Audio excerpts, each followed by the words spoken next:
अच्छी दिशा की तरफ जा रहे हैं, सही दिशा की ओर जा रहे हैं, लेकिन वही है कि अभी भी काफ़ी सारे क्षेत्रों में हमें अपनी तरफ से और प्रयत्न करने हैं। जैसे अभी भी हम कहें तो हमें शिक्षा के क्षेत्र में और उन्नति करने की ज़रूरत है। उनमें देशभक्ति से संबंधित नाटकों को भी शामिल किया जाए, जिससे कि ये युवा पीढ़ी तक ज्ञान हस्तांतरित हो पाए। आपने कि मैं उसी लहू का कतरा हूँ जो हंसकर फांसी झूल गए, धिक्कार तुम्हें ए राष्ट्र, तुम ही उस बलिदानी को भूल गए।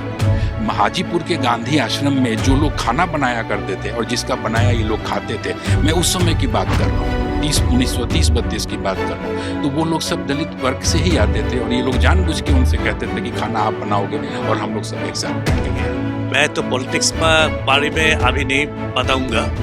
डिफरेंस तो बहुत कुछ है, लेकिन जो सुधारने का बात है यह है तीनों रास्ता। वो शिक्षा का माध्यम से एक बॉडी को बिल्ड करना चाहिए, शरीर को गठन करना चाहिए। मैं झांसी की महान वीरांगना महारानी लक्ष्मीबाई और महाराजा गंगाधर राव जी की छठी पीढ़ी से हूँ। मेरा नाम योगेश अरुण राव झांसी वाले है। महारानी साहिबा मेरे परदादा जी की दादी थी, मैं उनके परपोते का पोता हूँ। और जैसा आपने प्रश्न पूछा है कि काफ़ी चीज़ें अच्छे से हो रही हैं देश में और धीरे धीरे हम विकासशील से विकसित देश की ओर बढ़ रहे हैं और वर्तमान चीज़ों में काफ़ी इम्प्रोवाइजेशन हो रहा है और हम सबको भी अभी संगठित होकर प्रयास करना चाहिए कि हम भारत का नाम फिर से आकाश में लहरा पाए। जिस तरह भारत को सोने की चिड़िया कहा जाता था, उसे फिर से सोने की चिड़िया बनाने का हम लोगों ने सबने सहयोग करना चाहिए। सर, अगर नेतृत्व की बात करें, क्या आपको लगता है कि आज के समय जो नेतृत्व हो रहा है देश का, क्या वो सही है?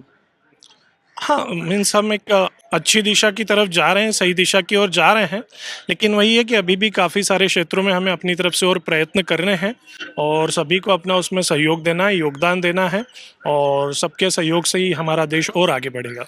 सर, अगर आप ये सपोज करिए कि हमारे पूर्वज आज जिंदा होते, तो ऐसी कौन सी समस्या होती जिसको सबसे पहले वो हल करते? अभी देखा जाए तो वर्तमान परिप्रेक्ष्य में काफ़ी सारी समस्याएं हो सकती हैं जिनकी तरफ उन्होंने उनकी तरफ ध्यान जा सकता है। जैसे अभी भी हम कहें तो हमें शिक्षा के क्षेत्र में और उन्नति करने की ज़रूरत है। अभी भी जैसे कहीं कहीं हम देखते हैं कि महिलाओं की भागीदारी काफ़ी कम है कहीं कहीं जगहों पर, तो वहाँ उनकी भागीदारी होना चाहिए।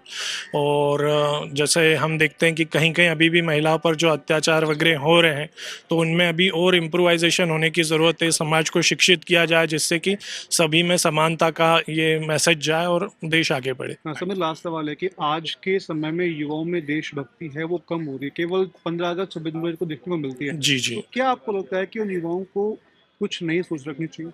उसके लिए हमें एक तो हम मतलब जो पुरानी पीढ़ी है, वर्तमान पीढ़ी है, उन्हें युवाओं को उस तरह का ज्ञान हस्तांतरित करने की ज़रूरत है। समय समय पर इस तरह के आयोजनों से उन्हें ज्ञान तो मिल रहा है, लेकिन वो आगे उतना नहीं बढ़ पा रहा है जितना बढ़ना चाहिए। तो फिर से पाठ्यक्रमों में इन चीज़ों को शामिल किया जाए। जो शाला स्तर पर, कॉलेज स्तर पर नाटकों का मंचन होता है, उनमें देशभक्ति से संबंधित नाटकों को भी शामिल किया जाए, जिससे कि ये युवा पीढ़ी तक ज्ञान हस्तांतरित हो पाए। आपने एजुकेशन की बात की, एजुकेशन में जिस तरह से जो हमारे क्रांतिकारी थे, हमारे पूर्वज थे, उनकी जो भागीदारी की दिखाई जाती है किताबों में, क्या आपको लगता है कि वो सफिशिएंट है, उसको और बढ़ाना चाहिए? नहीं, बढ़ाना चाहिए। उनसे संबंधित और जानकारियां प्राप्त करनी चाहिए, सही जानकारियां प्राप्त करनी चाहिए और उनकी और बातें सब समाज तक पहुंचाना चाहिए, विद्यालय के थ्रू, कॉलेजों के थ्रू, बच्चों के थ्रू, शिक्षकों के थ्रू। मैं अपनी स्वरचित कविता की 2 पंक्तियों के माध्यम से अपना परिचय देता हूँ कि मैं उसी लहू का कतरा हूँ जो हंसकर फांसी झूल गए, धिक्कार तुम्हें ए राष्ट्र, तुम ही उस बलिदानी को भूल गए। मेरे चाचा थे अमर शहीद बैकुंठ शुक्ल। भगत सिंह, राजगुरु और सुखदेव को लाहौर षड्यंत्र 2 केस में जिस गवाह की, जिस मुखबिर की बयानात के बिना पर फांसी पड़ी थी, उसका नाम था फणींद्रनाथ घोष। उसको उन्होंने नवंबर 1932 में मारा था बेतिया मीना बाजार में और उसके लिए उनको 14 मई 1934 को बिहार गया जेल में फांसी दे दी गई थी। तो मैं उन्हीं का भतीजा हूँ और मेरा नाम अमरेश कुमार शुक्ल है। और अगर आप पढ़ेंगे स्वतंत्रता संग्राम के इतिहास को तो आपको उनके बारे में पता लगेगा। फणींद्र घोष HSRA जो हिंदुस्तान सोशलिस्ट रिपब्लिकन एसोसिएशन था, उसका वह फाउंडर मेंबर था भगत सिंह, राजगुरु, सुखदेव, चंद्रशेखर आजाद इन लोगों के समकक्ष था, उनके साथ था। तो जब उसने गद्दारी की अपनी जान बचाने के लिए और जमीन जायदाद और पैसों के लालच में, तो उसने पूरे संगठन को तहस नहस कर दिया। हर वो बात बता दी अंग्रेजों को कि कहाँ बम बनते थे, आगरा से लेके सहारनपुर से लेके सब जगह उसने अंग्रेजों का साथ दिया, उनके साथ गया, पुलिस गई, सब जगह छापेमारी हुई, पूरे HSRA संगठन को उसने तहस नहस कर दिया। क्रांतिकारियों ने अपने हिसाब से उसके लिए मृत्यु दंड तय किया। चंद्रशेखर आजाद स्वयं उसको मारना चाहते थे लेकिन नहीं मार पाए। उसके पहले अल्फ्रेड पार्क इलाहाबाद में उनका एनकाउंटर में उनकी मृत्यु हो गई। और उसके कारण ये क्रांतिकारियों के लिए बहुत बड़ी चुनौती थी कि फणींद्र घोष को कैसे मारा जाए। उसके साथ हमेशा अंग्रेजों का गया हुआ एक अंगरक्षक होता था। तो पंजाब के क्रांतिकारियों का हमारे परिवार में मैसेज गया कि इस कलंक को ढोओगे या धोओगे। क्योंकि वो बिहार में ही बेतिया में उसको दुकानें मिली थी, 50 एकड़ ज़मीन मिली थी, पैसे मिले थे, सुरक्षा मिली थी, तो वहीं रहता था। तो उस क्रम में उन्होंने इस चुनौती को स्वीकार किया और उसको वहाँ जाके उसकी ही दुकान पर, अंगरक्षक तो उस समय नहीं था लेकिन उसके पास लोडेड रिवॉल्वर थी, उसके बावजूद खुकरी से उसके सर पे वार करके उसको मारा और उसको बचाने उसका एक साथी आया, उसको भी मारा। तो अगर देखें हमारे पूर्वज अगर जिंदा होते तो देश में किस समस्या को हल करने के लिए सबसे पहले सोचते? राष्ट्र का सम्मान तो उनके लिए सबसे सर्वोपरि था, हमेशा रहा, जिसके चलते वो बलिदानी हुए, चाहे एक मिनट भी नहीं झिझके कि फांसी के फंदे पे चढ़ना है। तो अभी जो वर्तमान में हम लोगों के यहाँ राजनीतिक रूप से जो अफरा तफरी होती है, अलगाववाद की बात होती है, जातिवाद की बात होती है, अशिक्षा की बात होती है, स्त्रियों को बराबरी पर लाने की बात अभी होती थी, वो सब चीज़ें उस समय भी उन लोगों के मन में, दिमाग में था।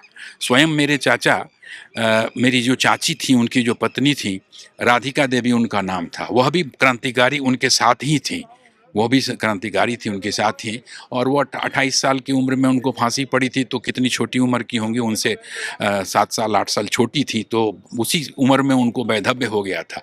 तो अपनी फांसी से पहले उन्होंने विभूति शरण दासगुप्ता जी, जो बहुत बड़े क्रांतिकारी थे, जिनकी पुस्तकें भी हैं, उनको उन्होंने कहा था कि दादा, आप लोग जब देश आज़ाद हो जाए तो इस चीज़ पर ज़रूर ध्यान देना कि बाल विवाह को बंद करवा देना। क्योंकि कहीं ना कहीं उनके मन में ये चीज़ था कि जो मतलब इस इतनी कम उम्र में उनकी पत्नी विधवा हो गई, तो ये चीज़, इन सब चीज़ों का बहुत कुछ था उनके मन, समाजवाद का, इन सब चीज़ों का तो उन लोगों के मन में था। सोशलिस्ट शब्द ही डाला गया था HSR में इसी के लिए कि समाजवाद की बात हो, समता की बात हो, सबको साथ लेकर चलने की बात हो। और अभी भी जो लोग बोलते हैं कि छुआछूत और भेदभाव की बात, तो हाजीपुर के गांधी आश्रम में जो लोग खाना बनाया करते थे और जिसका बनाया ये लोग खाते थे, मैं उस समय की बात कर रहा हूँ, 1930-32 की बात कर रहा हूँ, तो वो लोग सब दलित वर्ग से ही आते थे और ये लोग जानबूझ के उनसे कहते थे कि खाना आप बनाओगे और हम लोग सब एक साथ बैठ के खाएं। मैं यहाँ शहीद जतिन दास को रिप्रेजेंट कर रहा है, उनका सेक्रेटरी हूँ, सुबीर कुंडू, कलकत्ता से आया हूँ।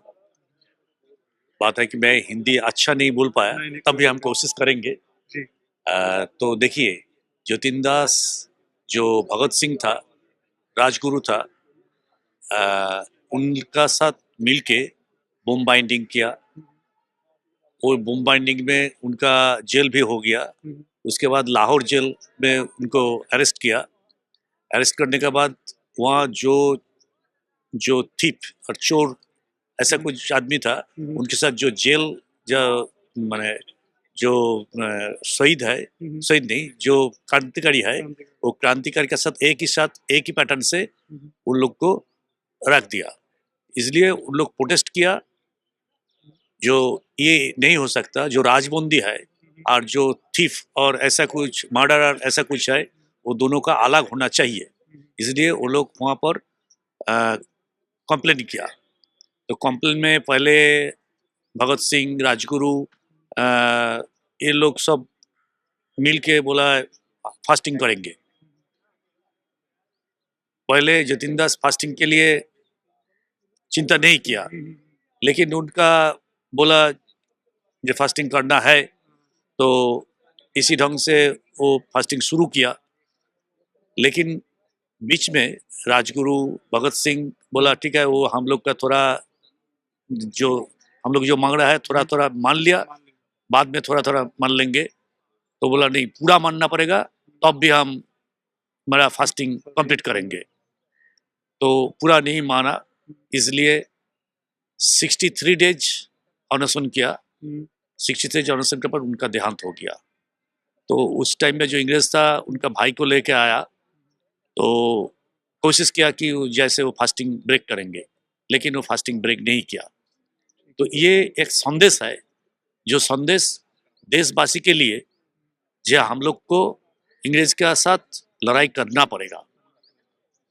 एक जान दूसरा बात है, लेकिन असली बात जो हम बोलने के लिए कोशिश कर रहा है वो है कि इतना एनर्जी, इतना स्ट्रेंथ, माइंड का इतना स्ट्रेंथ कैसे मिला है, यह एक बड़ा बात है। सर अगर हम देखें पश्चिम बंगाल जहाँ से आप कोलकाता से आप आते हैं, वहाँ की पॉलिटिक्स और देश की पॉलिटिक्स में क्या अंतर आप देखते हैं? थोड़ा सा राघव। देखिए, मैं तो पॉलिटिक्स में बारे में अभी नहीं बताऊंगा। जी डिफरेंस तो बहुत कुछ है, हाँ लेकिन जो सुधारने का बात है जी यह है तीनों रास्ता। ठीक है। वो शिक्षा का माध्यम से एक बॉडी को बिल्ड करना चाहिए, शरीर को गठन करना चाहिए। ये एक बात है जो freedom fighter, all freedom fighter बिल्कुल रेस्ट्रिक्शन से उस टाइम में उनका कंपलसरी था।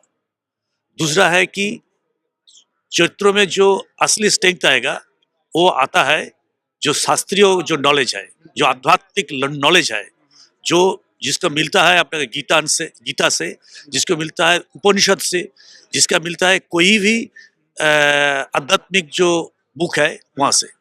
जो freedom fighter, all the freedom fighters, most of all the freedom fighters reading their Gita.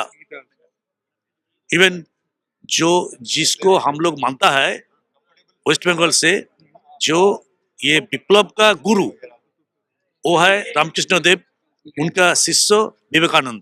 जी जी जो नेताजी स्वामी जी को मानस गुरु मानता है। उनका जो बात था, उनका जो मैसेज है, वो मैसेज में इतना शक्ति था जो उससे नेताजी भी उनको गुरु मानता है। तो ये आध्यात्मिक books very much required to study at this present time for the new generation. तीसरा है, देखिए अभी भी जो फ्रीडम फाइटर था उनका मन में जो टारगेट था वो कुछ सफल हुआ, लेकिन 100% सफल नहीं हुआ। आज भी हम लोग कलकत्ता में रहने में नहीं बोल सकता जो 7 दिन से स्वाधीनता से हम पूरा बात कह सकता है वेस्ट बंगाल में, एटलीस्ट वेस्ट बंगाल में। और आदमी तरह उनका बात ठीक से नहीं बोल पा रहा है। आप जो क्वेश्चन किया आप बताएंगे और आप लोग इसमें देंगे तो हमारा क्या होगा कल वो दूसरा बात है। नहीं लेकिन इसको होना चाहिए, जी बिल्कुल। बात सबका चिंतन का बात होना चाहिए, और बात अपना जो स्वाधीन बात है उसको बोलना चाहिए। ये पूरा स्वाधीनता 100% स्वाधीनता जो नेताजी मांगा है वो अभी नहीं हुआ। ठीक है सर। तो ये जो बाकी जो काम है वो न्यू जनरेशन का ऊपर ये जिम्मेदारी है। उन लोग को बॉडी को तैयार करना चाहिए, आपका आत्मा को तैयार करना चाहिए, और उसके बाद फिर जो काम बाकी है उसको करना चाहिए। ये मेरा मैसेज देने के लिए हम लोग को कोशिश कर रहा है। ठीक, शुक्रिया सर।